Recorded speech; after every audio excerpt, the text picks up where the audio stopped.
कोकणात अनेक प्रथा, परंपरा, सण समारंभ अगदी जीवाभावाने जपले जातात. तसाच एक सण म्हणजे देवदिवाळीचा विडे भरण्याचा सण.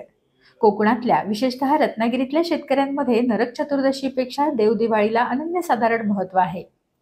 नरक चतुर्दशीला रत्नागिरीतला शेतकरी भाताच्या कापणीत गुंतलेला असतो, तर याच देवदिवाळीला त्याच्या घरात धान्याच्या रूपाने लक्ष्मीचं आगमन होतं.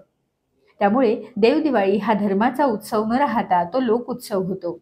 याच कारणाने गावातल्या देवदेवतांच्या जत्राही देवदिवाळीपासूनच सुरू होतात. नरक चतुर्दशीला ज्याप्रमाणे अभ्यंग स्नानाची परंपरा आहे, तशीच देवदिवाळालाही अभ्यंग स्नानाला पहिला मान आहे.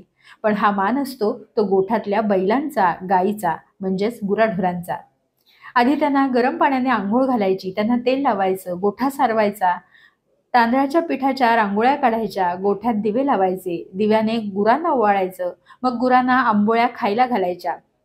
स्वतः आधी दुसऱ्याचा विचार, जगाचा विचार, विशेषतः आपल्या गुराढोरांचा विचार हा शेतकऱ्यांशिवाय या जगात कोणीच करणार नाही. हीच परंपरा या देवदिवाळीच्या निमित्ताने लहान थोरांना पुन्हा पाहायला मिळते. देवदिवाळीचा महत्त्वाचा विधी असतो तो म्हणजे विडे भरण्याचा विधी. रत्नागिरी जिल्ह्यात शेतकऱ्याच्या घरात हा विधी अगदी उत्साहाने पार पडतो. आपल्या सगळ्या देवदेवतांच्या लहान थोरांच्या नावाने पान सुपारीचे विडे भरले जातात. आपल्या नात्या गोत्यात, शेजारी पाजारी सगळ्यांना हे मानाचे विडे दिले जातात. गोरगरिबांचे कल्याण करणारा बळीराजाच्या स्मरणात हा देवदिवाळीचा सण साजरा केला जातो. इडापिडा टळो आणि माझ्या बळीचं राज्य येवो या उक्तीचा गजर करत कोकणात घरोघरी देवदिवाळी साजरी होते.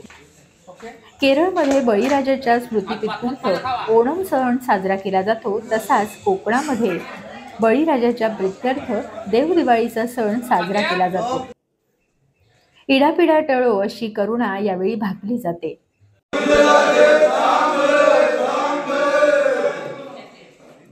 आज देवदिवाळी आहे. देवदिवाळी म्हणजे पहिली जी देवदिवाळी असते, त्याच्यानंतर 12 दिवसानं बारशी येते आणि बारशी झाल्यानंतर बरोबर 20 दिवसानं ही देवदिवाळी येते. देवदिवाळी म्हणजे हे देवांचं एक दिवाळी.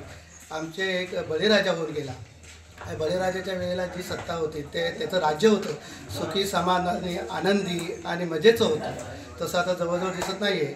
तसं ते राज्य यावं म्हणून आम्ही 5 पानांचा विडा भरून देवाचं नाव घेऊन आणि इडापिडा टळो आणि बलीचं राज्य येवो असे आम्ही ग्रामस्थ एकत्र येऊन देवाचा धावा करत असतो आणि तसंच बलिराजाचं राज्य येवो असं म्हणत असतो.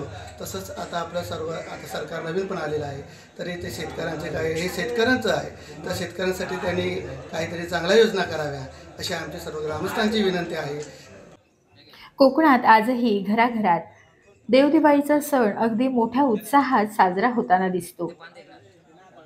हेच सण समारंभ, रीती परंपरा कोकणाचं विशेष वैशिष्ट्य अजूनही राखून आहेत.